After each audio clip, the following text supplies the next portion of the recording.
Episode की शुरुआत होती है जहाँ पर हम लोग नील्स, ईतो और आमोन को देखते हैं जो कि डंजन में आकर काफी इजीली से मॉन्स्टर्स को हरा देते हैं। आमोन को थोड़ी चोट लग जाती है पर ईतो अपनी हीलिंग पावर का यूज करके उसके हाथ को ठीक कर देता है। दूसरी तरफ नील्स अब उन्हीं मॉन्स्टर्स के मैजिक स्टोन को निकाल लेता है और कहता है कि हमें काफी दिक्कत हुई मॉन्स्टर से लड़ने में, बेहतर रहेगा कि हम लोग अब वापिस से ऊपर चले। हमने ऑलरेडी काफी सारे मैजिक स्टोन इकट्ठे कर लिए, हमें काफी पैसे मिल जाएंगे। तो आमोन कहता है कि हम इतनी जल्दी वापस क्यों जा रहे हैं, जिस पर नील्स कहता है कि मेरा बस ये मोटो है कि सर्वाइवल जरूरी है, जिंदा रहने के लिए हमें वापस चलना होगा। तो वो सभी लोग भी अब मान जाते हैं और अब वो लोग वहाँ से चले जाते हैं। उनके यहाँ से जाने के बाद डंजन में हम लोग को एक काफी बड़ा सा गॉब्लिन दिखता है जो कि काफी सारे एडवेंचरर्स को मार रहा होता है। दूसरी तरफ रियो को दिखाया जाता है जो कि याद करता है कि लियोनोर ने जो कल मैजिक यूज किया था वो काफी पावरफुल था। रियो को लग रहा है कि उसे और इम्प्रूवमेंट करनी चाहिए जिससे कि फ्यूचर में उसे और तकलीफें ना आए उससे लड़ने में, इसलिए वो अब ट्रेनिंग करने की सोचता है। वो कहता है कि लियोनोर अपने विंड मैजिक का यूज करके काफी स्पीड में भाग रही थी, पर मैं विंड नहीं वाटर को यूज कर सकता हूँ। मुझे कोई ना कोई तरीका वाटर मैजिक से ही ढूंढना होगा जिससे कि मैं तेज दौड़ सकूं। अगर मैं वाटर जेट को पानी में यूज करूंगा तब तो मेरी स्पीड बढ़ जाएगी, पर जमीन पे क्या करूं मैं। रियो के दिमाग में अब एक आइडिया आता है और अब वो जमीन पर काफी सारी बर्फ बना देता है। इसके बाद रियो उन्हीं बर्फ के ऊपर चढ़ जाता है और अपने पीछे से और कमर से काफी ज्यादा पानी निकालने लगता है, पर इसे वो बिल्कुल हल्का सा आगे जा पाता है और काफी डिसअपॉइंट हो जाता है कि उसकी स्पीड कुछ ज्यादा ही कम थी, जो देखकर उसे लगता है कि उसे और भी इम्प्रूवमेंट चाहिए और उसके लिए उसे लाइब्रेरी में जाना पड़ेगा जिससे कि उसे आकुमा और अल्केमी के बारे में और जानने को मिले। अगले सीन में हमें लिन को दिखाया जाता है जो कि लॉर्ड के मैजिक के बारे में फोरबिडन स्पेल बुक में पढ़ रही होती है, पर वहाँ पर उसे कुछ भी नहीं मिल रहा होता है। वो कहती है कि ऑफ कोर्स मुझे ऐसा कुछ भी नहीं मिलेगा क्योंकि ऐसा कोई भी पर्सन नहीं है, कोई भी ऐसा मैजिशियन नहीं है जो कि आसमान में ही आइस वॉल को यूज कर सके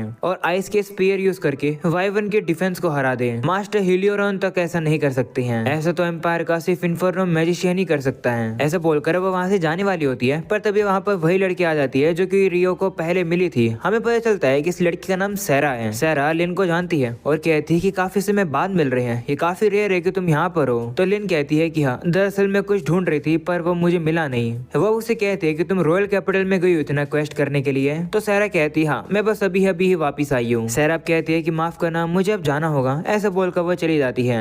अगले सीन में आमोन, नील्स और ईतो वापिस से गिल्ड के अंदर आते हैं। नीना उन लोगों को देखकर कहती है कि तुम लोग काफी जल्द वापिस आ गए। तो वो लोग उसे समझाते हैं कि हम लोग को डंजन के अंदर गोब्लिन्स आर्चर देखने को मिले, वो भी 5th फ्लोर पर। जोसुंगा वो भी काफी हैरान हो जाती है और कहने लगती है कि वो तो काफी सालों से 5th फ्लोर पर दिखे ही नहीं थे। तो ये तो कहते हैं हाँ, इसलिए ही तो हम तुम्हें ये बताने आए हैं। जोसुंगा नीना कहती है कि मैं जाकर अभी के अभी ये गिल्ड मास्टर को बताती हूँ और मैं बोर्ड के ऊपर भी नोटिस डाल दूंगी। ऐसे बोलकर वो गिल्ड मास्टर को बताने के लिए चली जाती है। वहीं ईतो अब कहता है कि चलो हम लोग अब चलकर उन मैजिक स्टोन को बेच कर आते हैं जो कि हमने इकट्ठा किए हैं। अगले सीन में नीना भी अब गिल्ड मास्टर को आकर सारी बातें बता देती है। जोसुंगा गिल्ड मास्टर भी कहता है कि वो जो गोब्लिन आर्चर है वो तो 10th फ्लोर के बाद दिखने चाहिए थे, शायद से ये एक वार्निंग साइन है। इसके बाद वो नीना से कहता है कि अभी टाउन के अंदर बी रैंक की पार्टीज कितनी है। तो वो बताती है 2, एक है क्रिम्सन स्वॉर्ड और दूसरी है व्हाइट ब्रिगेड। जो व्हाइट ब्रिगेड हैं वो 2 दिन पहले अपना मिशन करके वापस आए हैं। तो गिल्ड मास्टर कहता है कि जाओ जाकर दोनों पार्टीज को यहाँ लेकर आओ। अगले सीन में क्रिम्सन स्वॉर्ड के लीडर यानी कि एबल को दिखाया जाता है। उसे पता चलता है कि जिस मीटिंग में वो लोग जा रहे हैं वहाँ पर ब्रिगेड भी आने वाले हैं। वो कहता है कि उनसे मेरी बनती नहीं है। तो रिया कहते हैं कि लेकिन तुम तो उस लीडर को काफी समय से पहले जानते थे, है ना। वो लोग भी अब बंदे जाते हैं जहाँ पर ब्रिगेड का लीडर फेल पे बैठा होता है। वो सभी एक दूसरे को ग्रीट करते हैं और जाकर बैठ जाते हैं। गिल्ड मास्टर उन लोग का शुक्रिया करता है यहाँ पर आने के लिए और बताता है कि डंजन के 5th फ्लोर के अंदर गोब्लिन आर्चर्स देखने को मिले हैं। तो एबल कहता है कि क्या इसका कोई प्रूफ है। तो गिल्ड मास्टर कहते हैं हाँ, कुछ एडवेंचरर्स को वो मिले थे और वो उनके मैजिक स्टोन को भी लेकर आए हैं। जोसुंगा फेल्प कहता है कि इसका मतलब वो जो गोब्लिन आर्चर हैं वो सही में 5th फ्लोर पर हैं। तो आखिरकार हम लोग को करना क्या है। तो गिल्ड मास्टर कहता है कि तुम लोगों को डंजन के अंदर जाना है और ये कंफर्म करना है कि कहीं ग्रेट टाइडल बोर तो नहीं होने वाली है। जैसे कि तुम लोग को पता ही है कि इस ग्रेट टाइड के अंदर जो मॉन्स्टर्स की पॉपुलेशन है वो काफी बढ़ जाती है। पिछली बार टाइड 10 साल पहले हुई थी, तो शायद से इस बार भी वो हो रही है। जोसुंगा रिया भी कहती है कि हाँ, अगर गोब्लिन आर्चर 5th फ्लोर पर देखने को मिले हैं तो हाँ, ये एक साइन हो सकता है। गिल्ड मास्टर उन लोगों से कहता है कि मैं तुम्हें इस काम को करने के लिए एडवांस में 100 गोल्ड कॉइन दूंगा और काम कंप्लीट करने के बाद 200 और दूंगा। तो एबल कहता है कि हमें बस यही कंफर्म करना है ना कि टाइड आ रही है या फिर नहीं। तो गिल्ड मास्टर कहते हैं हाँ। वहीं फेल्प कहता है कि अगर टाइड हो रही होगी तो फिर क्या करें हम लोग। तो गिल्ड मास्टर कहते हैं कि अगर ऐसा होगा तो तुम लोग वापस से सरफेस पर आ जाना। हम डंजन की एंट्रेंस को अबैंडन कर देंगे और एक डबल वॉल को सेटअप करेंगे। उसके बाद हम लोग एक जॉइंट ऑपरेशन करेंगे गिल्ड और रीजनल नाइट के साथ। मैंने इस मिशन मिशन के बारे में लॉर्ड को भी इन्फॉर्म कर दिया है और मैंने अपना डिफेंसिव एक्शन भी तैयार कर लिया है। हमें तैयार रहना होगा। अगर ग्रेट टाइड होने वाली है तो हमें पूरी आर्मी को तैयार रखना होगा। हम कल सुबह ही निकलने वाले हैं। तब तक के लिए हमने डंजन को बंद कर रखा है। हमने बोर्ड पर नोटिस भी डाल दिया है। क्या तुम लोग इस मिशन का एक्सेप्ट करते हो? जिस पर वो दोनों टीम हाँ कहती है। अगले सीन में हमें अब अगले दिन का सीन दिखाया जाता है जहाँ पर रियो अपने साथियों से कहता है कि मैं लाइब्रेरी के अंदर जा रहा हूँ, वो भी नॉर्थ वाली, क्योंकि वहाँ पर एडवांस मटेरियल होता है। दरअसल मैं अल्केमी के बारे में और जानना चाहता हूँ। तभी आमोन कहता है कि मैंने अफवाहें सुनी है कि वहाँ पर कुछ फॉरबिडन किताबें हैं। जो सुनकर रियो एक्साइटेड हो जाता है और कहता है कि तो फिर मैं उन्हें जरूर पढ़ूंगा। तो नील्स कहता है कि तुम्हें उसको पढ़ने के लिए बी रैंक का होना होगा। जो सुनकर रियो थोड़ा सा डिसअपॉइंट हो जाता है और वो वहाँ से चला जाता है। अगले सीन में रियो अब उस लाइब्रेरी के अंदर आ जाता है और देखता है कि ये लाइब्रेरी सही में काफी बड़ी है और क्योंकि ये जगह इतनी बड़ी है तो रियो को पता नहीं है कि उसे जो बुक चाहिए वो कहाँ मिलेगी।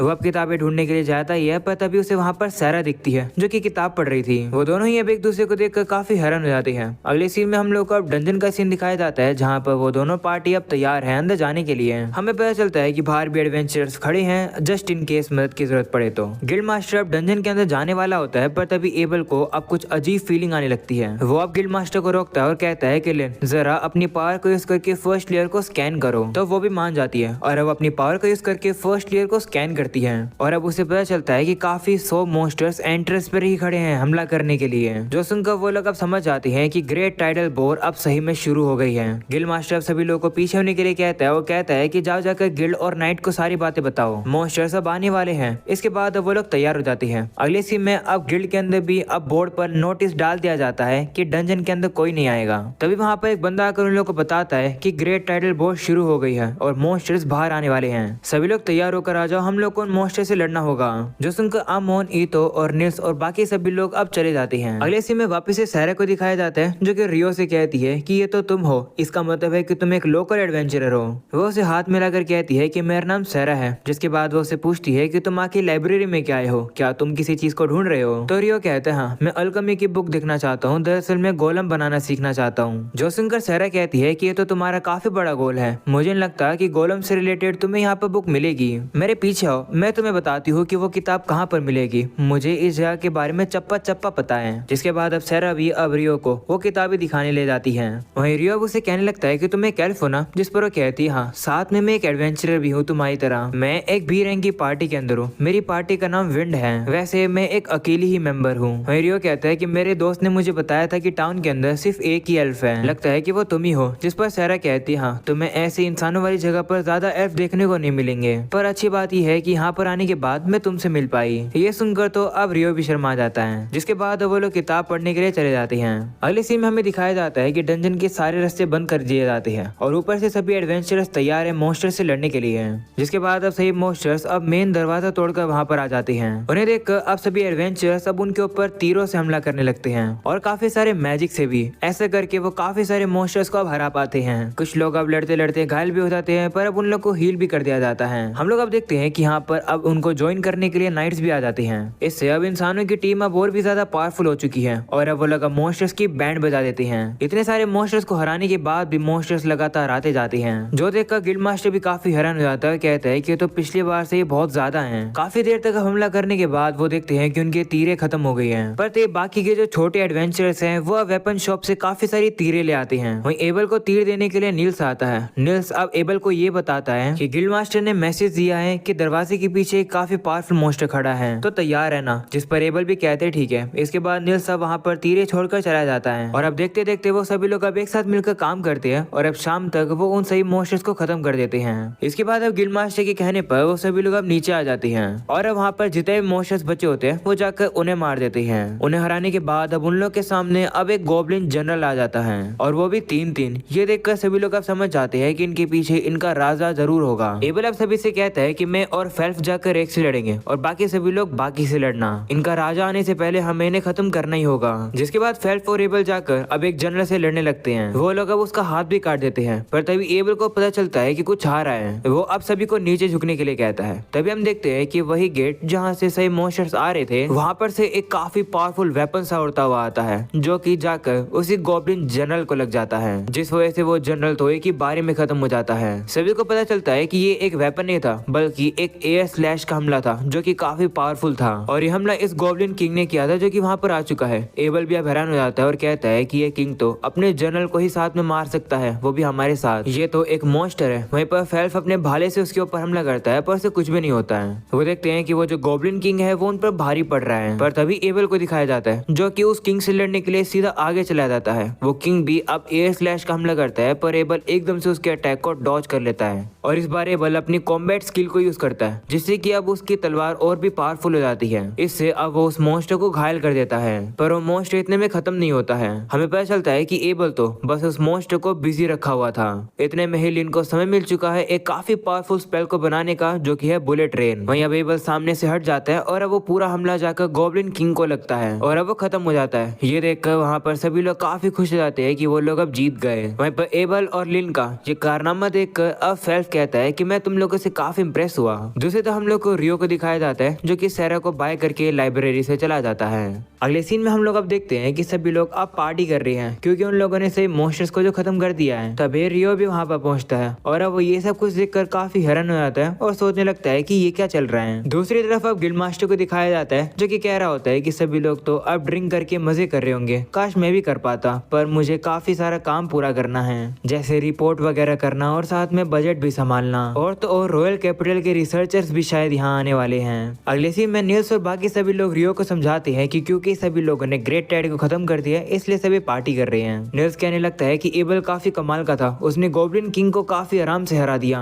लिन ने भी काफी पावरफुल स्पेल यूज करी थी। वहीं अब ईतो बताता है कि उस स्पेल का नाम बुलेट रेन था और वो सबसे पावरफुल विंड स्पेल है। सिर्फ एबल ही उसे डॉज कर पाया, पता नहीं कैसे। तभी वहाँ पर एबल आ जाता है और कहता है कि वो मैंने स्वॉर्ड स्किल परफेक्ट शैडो को यूज किया। ये एक ऐसी टेक्निक होती है जिसका यूज करके तुम कोई भी रेंज अटैक और मैजिक को डॉज कर सकते हो। वहीं पर वो सभी लोग एबल को यहाँ देखकर काफी हैरान हो जाते हैं और उसकी तारीफ करने लगते हैं। तभी वहाँ पर एबल के साथ ही आ जाते हैं। वहाँ पर लिन भी अब रियो से कहने लगती है कि मैं तुमसे पूछना चाहती हूँ कुछ, क्या तुम सही में आसमान में आइस वॉल लगा सकते हो? तो रियो कहते हैं हाँ, 40 मीटर की, वही मेरी शायद लिमिट है। ये सुनकर लिन हैरान हो जाती है और कहती है कि इसका मतलब एबल सच कह रहा था। तो रियो कहने लगता है कि उसे सीखना काफी मुश्किल था, जिस पर लिन कहती है कि लेकिन ज्यादातर लोग तो उसे कर भी नहीं पाते हैं। वो उसे कहती है कि क्या ये कोई ओरिजिनल स्पेल है? तो रियो कहता है कि वो क्या होता है? तो अब लिन बताती है कि ज्यादातर जो मैजिक होते हैं वो एग्जिस्टिंग इनकांटेशन का यूज करके किए जाते हैं। तो रियो कहता है कि मेरे को लगता है कि जो इनकांटेशन होती है वो तो लोगों की प्रेफरेंस होती है, सभी लोग के अलग अलग स्टाइल होते हैं। ये सुनकर लिन कंफ्यूज हो जाती है। वहीं पर बाकी सभी लोग अब खाना खाने के लिए चले जाते हैं। रियो भी चला जाता है। दूसरा एबल अब लिन को बताने लगता है कि इनकांटेशन सिर्फ तुम यूज करती हो क्योंकि वो काफी कमाल के होते हैं, पर रियो बिना इनकांटेशन की मैजिक यूज कर सकता है। ये सुनकर लिन और भी काफी हैरान हो जाती है और कहती है कि ऐसा कैसे हो सकता है, ये तो और भी खतरनाक बात है। अगले सीन में हम देखते हैं कि रियो के दोस्तों को कोई भी जॉब नहीं मिल रही होती है, क्योंकि डंजन 1 महीने के लिए बंद रहेगा। वो काफी परेशान होते हैं। तो रियो वहाँ पर आता है और पूछता है कि क्या हुआ? तो वो बताते हैं कि डंजन बंद है, हम लोग वहाँ नहीं जा सकते हैं और कोई भी क्वेस्ट नहीं मिल रही है क्योंकि इस समय पर गिल्ड काफी बिजी है। वो अब रियो से पूछते हैं कि क्या तुम भी यहाँ जॉब लेने आए हो? जिस पर वो कहते हैं नहीं, मैं कुछ ओर्स को ढूंढ रहा हूँ, मुझे अल्केमी की प्रैक्टिस करनी है, पर मुझे पता चला कि सारे ओर्स बिक चुके हैं। जो सुनकर ये तो कहता है कि जो तुम कोर मांग रहे हो वो तो काफी एक्सपेंसिव होते हैं ना? तो रियो कहता है हाँ, 50 गोल्ड कॉइन के। ये सुनकर वो लोग उससे कहने लगते हैं कि तुम तो काफी अमीर हो, काश हमारे पास भी जॉब होती तो हम भी अमीर बन जाते हैं। ये सुनकर रियो कहते हैं कि ऐसी बात है तो क्यों ना मैं तुम तीनों को हायर कर लूं। अगर डंजन के बाहर ऐसी कोई जगह हो जहाँ पर मैं और कलेक्ट कर सकता हूँ तो मुझे काफी खुशी होगी। तो वो लोग उसे बताते हैं कि हाँ, एक अबेंडन माइन है विलेज के पास, पैदल वहाँ पहुँचने में आधा दिन लगेगा। जो सुनकर रियो कहता है कि ठीक है, अगर तुम लोग मेरी मदद करोगे तो मैं तुम्हें हर किसी को 4 गोल्ड कॉइन दूंगा। जो सुनकर वो भी काफी हैरान हो जाते हैं। रियो कहता है कि इससे फर्क नहीं पड़ता, अगर तुम ज्यादा मदद नहीं कर पाए तो भी मैं तुम्हें तुम्हारे पैसे दूंगा। मैं बस चाहता हूँ कि तुम लोग सेफली वापस आ जाओ, जो और तुम लोग लेकर आओगे मैं तुमसे 25 गोल्ड कॉइन में वो खरीदूंगा। जो सुनकर वो कहते हैं कि ठीक है, पर क्या तुम सही में इतने पैसे हमें दोगे? तो रियो कहते हैं हाँ, अगर मैं टाउन से और मंगाऊंगा तो 37 गोल्ड कॉइन लगेंगे, इससे तुम लोग का फायदा होगा और मेरा भी। तो वो लोग भी कहते हैं कि ठीक है, हम लोग और लेकर आएंगे। अगले सीन में रियो अब जैसे अपने रूम में आता है, उसे अब नीचे से चिल्लाने की आवाज आती है। वो अब नीचे देखता है और उसे पता चलता है कि कुछ नाइट्स ने एक लड़की को पकड़ रखा है। वो उसे जबरदस्ती अपने साथ ड्रिंक पर लेकर जाने लगते हैं और कह रहे होते हैं कि रात में हमें इसके साथ मजे भी करेंगे। वहीं लड़की वो मना कर रही होती है पर वो उसकी बात मानते नहीं है। वहीं हमें पता चलता है कि इस लड़के का साथी डैन होता है जो कि इस लड़की को छुड़ाने के लिए उन लोगों से लड़ने लगता है। वो अब एक नाइट को पकड़कर धक्का मार देता है, जो देखकर अब वो नाइट गुस्से में आ जाता है और अब अपनी तलवार निकाल कर कहता है कि मैं तुम्हें मारूंगा नहीं, पर तुम एक एडवेंचरर हो तो मैं तुम्हें सबक सिखाऊंगा। ऐसा बोलकर वो डैन के ऊपर हमला करने वाला होता है पर वो अब नीचे गिर जाता है, जो देखकर वो डैन से कहता है कि तुमने ये क्या किया। तो डैन कहता है कि मैंने कुछ नहीं किया, तुम अपने आप ही गिरे हो। ये सुनकर वो बंदा फिर से खड़े होने की कोशिश करता है तो वो फिर से गिर जाता है, जो देखकर सभी कंफ्यूज होते हैं कि आखिरकार ये क्या हो रहा है। तभी वहाँ पर फेल्फ आ जाता है जो कि गुस्से में उन नाइट से कहता है कि तुम लोग इस किंगडम के नाइट हो, आखिरकार तुम लोग ये क्या कर रहे हो, तुम लोग को शर्म नहीं है क्या। ये सुनकर वो नाइट अब गुस्से में आ जाता है और कहता है कि तुम्हारी हिम्मत कैसे हमें डिफाई करने की, हम गिल्ड मास्टर को बोल के तुम्हें गिल्ड से निकलवा देंगे।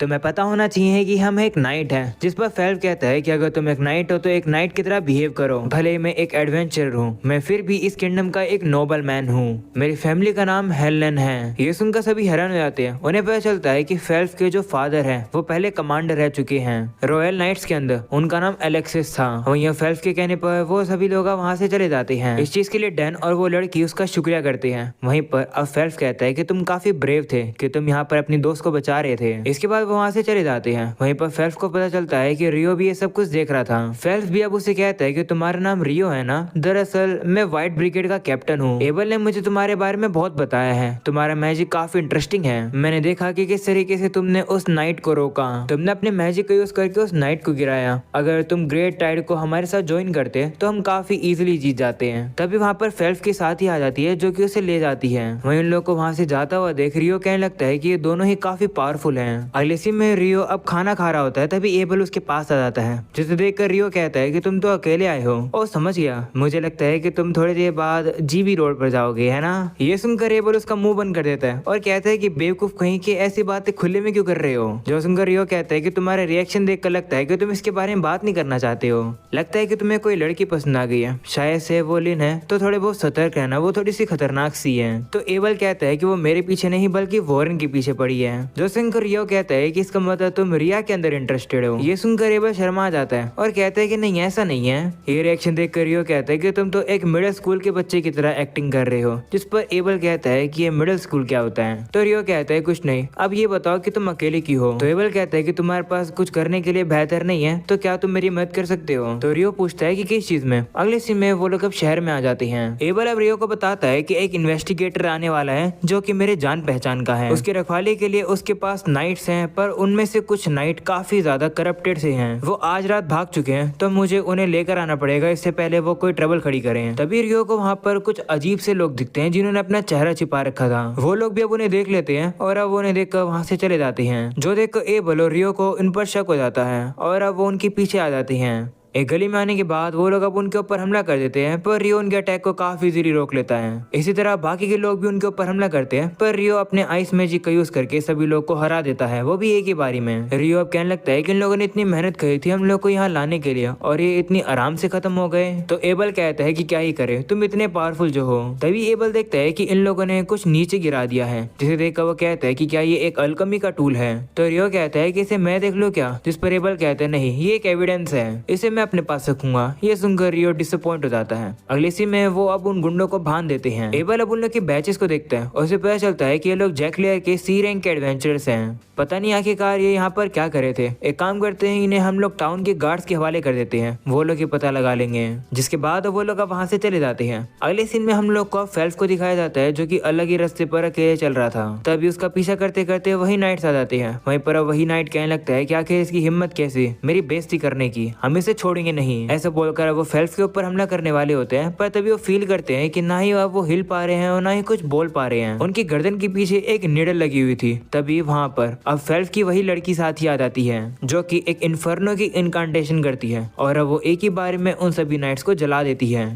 जो देखकर फेल्फ अब उस लड़की की तारीफ करता है और कहता है कि शीना तुमने काफी अच्छा किया। अगले सीन में हम देखते हैं कि वो जो इन्वेस्टिगेटर आने वाले थे वो आ जाते हैं गिल्ड मास्टर के पास। गिल्ड मास्टर अब उन लोगों से गुस्सा हो जाता है और कहता है कि तुम लोग आते ही गिल्ड के फूड स्टोर पर कमांड कर रहे हो, सिर्फ इन्वेस्टिगेशन करने के लिए तुम आज डंजन को खोल रहे हो और चाहते हो कि तुम्हारे साथ एडवेंचर्स को भेजा जाए तुम्हारी प्रोटेक्शन के लिए। तुम लोग मजाक कर रहे हो क्या। जिस पर एक बंदा जिसका नाम क्लीव होता है वो गिल्ड मास्टर से कहता है कि मैंने तुम्हें ऑलरेडी बता दिया है, किंग ने अर्ल होरल्ड को जो कि कि डोमेस्टिक अफेयर का मिनिस्टर है, उसे किंग ने रिसर्च एक्सपेंडिशन का हेड बनाया है। उन्होंने ही हमें पूरी परमिशन दी है फील्ड पर आकर टीम को यूज करने की। तुमने ऑलरेडी पढ़ लिया होगा परमिशन को। तो गिल्डमास्टर कहता है कि वो तो मैंने पढ़ लिया, पर मैं यहाँ पर रियलिस्टिक होने की बात कर रहा हूँ। तो क्लीव कहते हैं कि क्या मुझे समझाना पड़ेगा कि आखिर फुल अथॉरिटी का मतलब क्या होता है। तो गिल्डमास्टर कहते हैं कि लेकिन जो तुम भी कुछ कर रहे हो वो काफी अनरीजनेबल है। ये सब सुनकर तो क्लीव भी गुस्से में आ जाता है। ये देखकर अब एक बंदा उन्हें शांत कराता है और कहता है कि फूड स्टोर के लिए मैं तुमसे माफी मांगना चाहता हूँ। मैं हमारी सप्लाईज के लिए नेबरिंग टाउन से मदद मांग लूंगा।